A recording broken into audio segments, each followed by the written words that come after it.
Yes. So what do you find? Like, what do you have any secrets that we didn't discuss, like that you put together for your buyers to For win? the buyers, I think, so we'll look at the contingency parts. So I think it's really important to ask for as much due diligence up front from the listing agent. So hopefully the listing agent is as fabulous as we are.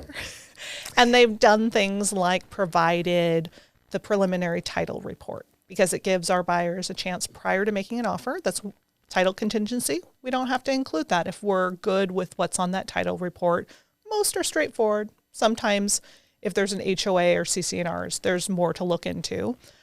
So again, if it's a condo, having the resale certificate, have the buyer look through that first. Having them look through the Form 17, and then also if there's a pre-inspection that the seller has provided. And we do a lot of that due diligence and talk a lot about the physical property, and then kind of the structure of the offer of what are those levers that they may be for that particular property willing to waive. And there's some risk, and we talk about all the risk. And what are the contingencies maybe that they just can't let go of. Maybe financing is just not a contingency that they're willing to waive. It is very common now. It's very common to get these offers and you're like, where's the rest of the pages? Oh, there aren't any because there's no other contingencies. So we look through those kinds of things. So doing the due diligence, and I try to have my buyers do all of their due diligence up front because those don't cost anything, but it's information that they can then feel good about waiving or not including. Right. Pre-inspection. So let's talk about that a little bit. So it's really common again for a seller to have pre-inspected the home for a number of reasons. One, maybe they don't want 8 inspectors coming into their home with 8 buyers who are going to make offers. 8 is probably a conservative number. Right.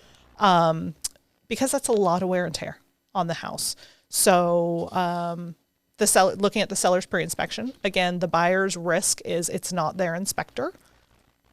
That inspection could have taken place a week ago or 2 months ago. Anything could have happened in the meantime, right?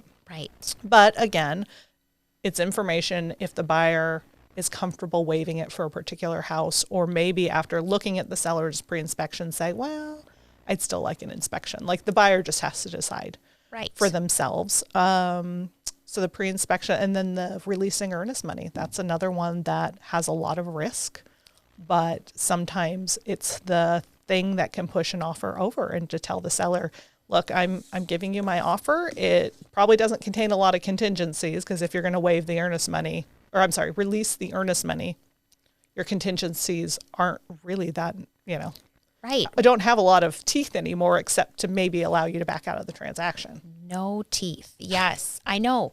So that's a little frightening to me. I have counseled buyers on that a little bit, and we've had to do it to win, but it is a little bit. You have to be all in committed. Like, I don't always sleep at night after we have to do that. It's a little scary. Yeah. It's a little scary. Yeah. So is this weird? But sometimes I look at the sellers. Like, I'm like, are there 2 of them? Like, in case one passed away? Because we're not going to get the money back, right? That's right. And I don't know. Not with a lot of time and effort and energy anyway. So, and what amounts are you seeing? $25,000 to $100,000. Yep. Yeah, me too. There is a clause in the contract about what is refundable, but the way a lot of these are being written up, and I think that this is some of the risk. We can't practice law. They're being released as non-refundable, turning them into deposits.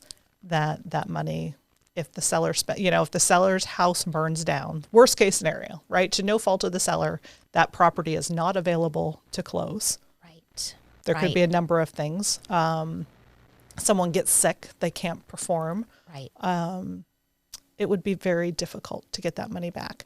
So on the listing side, I do talk to the sellers about, one, is that really an important thing for you?